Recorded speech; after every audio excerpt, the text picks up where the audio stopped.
सुनकर देखो, सुनकर देखो, सुनकर देखो जी। ममता राहुल मोदी बोले, लिखे जितेंद्र जी।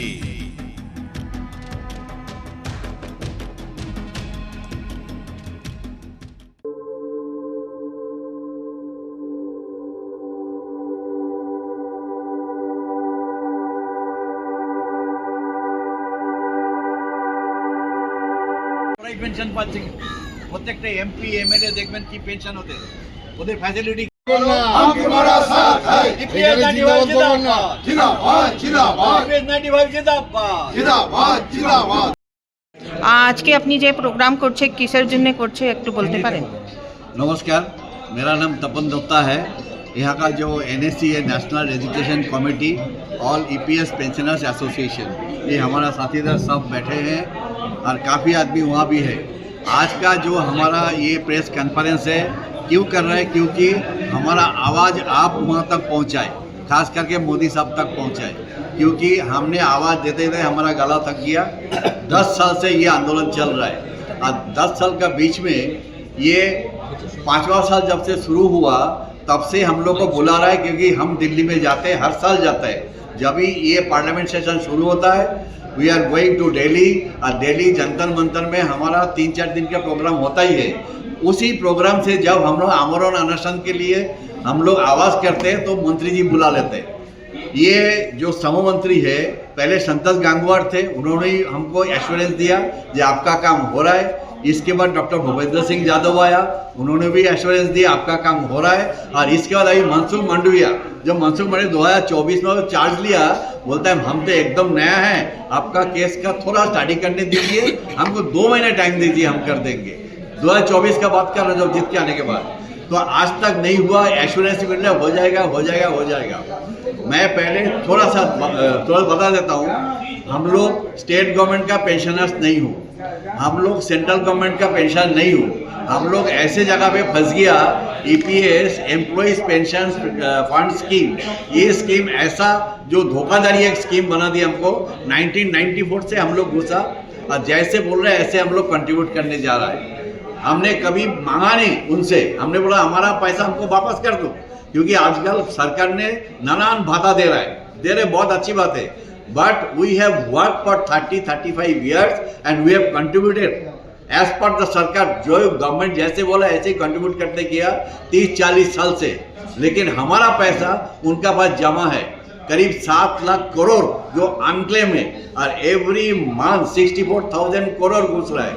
जो हमारा 81 लाख EPS पेंशनर्स है ऑल ओवर इंडिया में, और ये वेस्ट बंगाल में 8 लाख पेंशनर्स है।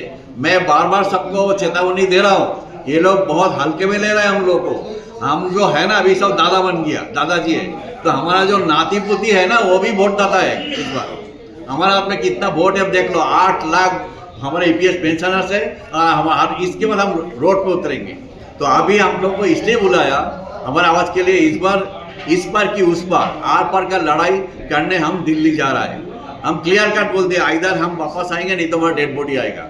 मोदी सरकार का होशियारी दे रहा हो, क्योंकि वहाँ करीब 1.5 लाख आदमी इकट्ठा होगा ऑल ओवर इंडिया लेवल से। 80 लाख के 1.5 लाख रुपये इकट्ठा होगा। 9, 10, 11 मार्च हमारा वहाँ प्रोग्राम है। उस प्रोग्राम के बाद भी अगर हमारा काम नहीं हुआ तो 11 तारीख से हम लोग टिल डेथ हंगर स्ट्राइक में वहीं बैठ जाएंगे। अगर पुलिस का डंडा मारे, वही बार कुछ भी करे, हमारा पास किसी के पास रिटर्न टिकट नहीं है इस बार, विल नॉट कम बैक। तो आप लोगों को हमारा अनुरोध है, प्लीज़ हमारा ये आवाज़, हमारा जो बुढ़ापा जो है, देखिए मैं 70 साल का हूँ और सब 75-80 साल का है, और एवरी मंथ हम श्रद्धांजलि दे रहा है। एवरी मंथ 200 से 250 ऑल ओवर इंडिया में हमारा जो EPS 95 पेंशनर्स है, हम लोग ऐसे फंसा दिया। हमारा डिमांड क्या है बोलिए? बहुत ही हल्का डिमांड। हम कोई 50,000 लाख। आप कहाँ काम करते थे सर? मैं ONGC में था, इसीलिए देखिए जो कम से कम सूट बन के आया। लेकिन हमारा साथ पेपर मिल का आदमी था, शुगर मिल का आदमी था, चाय बगीचे का आदमी था। मैं खास करके इन लोगों को लिए लड़ रहा हूँ। हमारा जो ऑल ओवर इंडिया लेवल के जो प्रेसिडेंट है वो कमांडर अशोक रावत है, वो भी EPS पेंशनर नहीं, लेकिन इन लोगों के लिए ये इतना लड़ाई लड़ रहा है। क्योंकि ये जो अभी जो शुगर मिल में था, देखिए मैक्सिमम तो मिल बंद ही हो गया, इन लोगों को पेंशन तक नहीं दे पा रहा है। लेकिन बोलते you are EPS pensioners.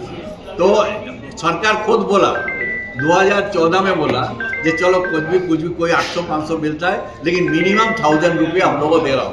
Can you believe, can you imagine, ये 80 लाख से अंदर 35 लाख लोग 1000 का नीचे मिलता है, उनको 1000 भी नहीं मिल रहा है। क्यों नहीं मिल रहे? बोले 58 ईयर्स तक आप कंट्रीब्यूट नहीं कर पाया। क्यों नहीं कर पाया? एक्चुअली वो कंपनी बंद हो गया। जस्ट इमेजिन, कंपनी बंद हो गई तो आदमी क्या करेगा? मैं उस दिन गया था डानलॉप में, जो डानलॉप बंद हो गया था। कल्याणी गया था तो टिश्यू पेपर मिल में जो कंपनी बंद हो गया था। अब सोच नहीं पाएंगे हमारा ईपीएस पेंशनर, मुझे आंख में पानी आ रहा है। They are working as a sweeper, part time sweeper का काम कर रहा है। ये सरकार को दिख नहीं रहा है।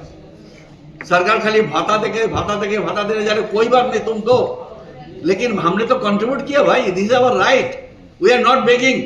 मैं भीख नहीं मांग रहा हूं तुमसे कि कुछ भीख दे दो हमको, हमारा पैसा तुम्हारे पास पड़ा है। 95 में तुमने 95 से हमसे कंट्रीब्यूट लिया, तो उसे कोई रिव्यू नहीं होना चाहिए? चलिए सर, ठीक है सर, ये आपने जो बताया हम जरूर सरकार तक पहुंचाएंगे, और आपकी जो ये परेशानियां हैं हो सके तो दूर करवाने की हम लोग चेष्टा करेंगे। धन्यवाद सर। आप लोगों से अनुरोध है।